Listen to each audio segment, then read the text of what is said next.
একই সাথে জুলাই সনদ, একই সাথে নির্বাচন কমিশন কর্তৃক ঘোষিত তফসিল এবং ইলেকশনের রেজাল্ট একসাথে ডিসপোজ করতে হবে। Otherwise there will be a legal chaos and legal complexities. Bangladesh সংবিধান থেকে পঞ্চদশ সংশোধনীর মাধ্যমে যখন গণভোটকে বিলুপ্ত করে দেওয়া হয়, তখনও গণভোট অ্যাক্ট নামে একটা অ্যাক্ট কার্যকর ছিল। সংবিধানের আলোকে 142 অনুচ্ছেদে যে গণভোটের বিধান আছে, এটাকে কার্যকর করার জন্যই মূলত গণভোট অ্যাক্ট নামে একটা অ্যাক্ট পাস করা হয়েছিল। কিন্তু আপনারা দেখবেন পঞ্চদশ সংশোধনী দীর্ঘদিন কার্যকর ছিল, যেখানে গণভোটের কোনো বিধান ছিল না। কিন্তু ঠিকই গণভোট অ্যাক্ট 1991 যা অক্টোবর মাসে জারি করা হয়েছিল, সেটা কার্যকর ছিল।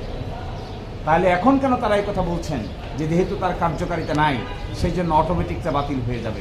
এই প্রশ্ন যদি আপনারা সমাধান করতে চান, তাহলে জুলাই সনদ বাস্তবায়ন আদেশ, একই সাথে জুলাই সনদ, একই সাথে নির্বাচন কমিশন কর্তৃক ঘোষিত তফসিল এবং ইলেকশনের রেজাল্ট একসাথে ডিসপোজ করতে হবে।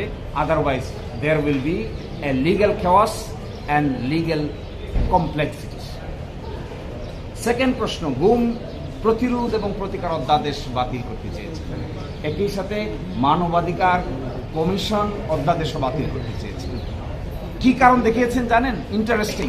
তারা বলেছেন গুম এবং খুনের সাথে সরকারের সংবেদনশীল আইন শৃঙ্খলা বাহিনী জড়িত আছে মর্মে এই আইনটি পাশ করা দরকার নাই। এবং মানবাধিকার কমিশনকে স্বাধীনতা দেওয়া হয়েছে। সেখানে বলা হয়েছে মানবাধিকার কমিশনের চেয়ারম্যান সহ বাকিরা কিভাবে অ্যাপয়েন্টেড হবেন, সার্চ কমিটি হবে, আপিলের ডিভিশনের একজন বিচারপতির নেতৃত্বে সার্চ কমিটি গঠিত হবে। তাদের চাকরি থেকে যদি সরাতে হয়, তাহলে সুপ্রিম জুডিশিয়াল কাউন্সিল যেভাবে সরায়, একইভাবে মানবাধিকার কমিশনের চেয়ারম্যান সহ কমিশনের মেম্বারদেরকে সরাতে হবে। এবং গুমের ডাইরেক্ট তদন্ত করার ক্ষমতা দেওয়া হয়েছে মানবাধিকার কমিশনকে। এখন তারা বলছেন গুম প্রতিকার প্রতিরোধ আইনও থাকবে না, মানবাধিকার কমিশনের আইনও থাকবে না। তাহলে গুমের তদন্ত করার যে এজেন্সি আছে, যা ল এনফোর্সমেন্ট এজেন্সি, ডিজিএফআই থেকে শুরু করে পুলিশ পর্যন্ত তার আসামি হয়, এই তদন্ত করবে কে? ওই আইনে আছে সো মোটো তদন্ত করতে পারবেন। কেউ যদি অভিযোগ নাও দেন, গুম কমিশন যদি মানবাধিকার কমিশন যদি মনে করেন শত প্রণোদিত হয়ে তদন্ত করবেন, তাও তারা তদন্ত করতে পারবেন।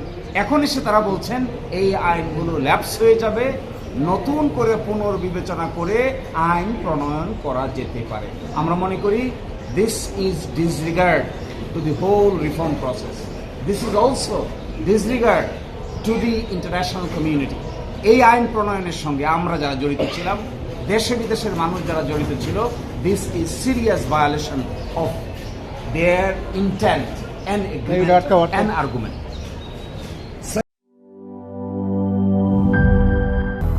দুইশোর বেশি সার্ভিস ও ফিচারে লেনদেনের সব বিকাশ অ্যাপে সম্ভব।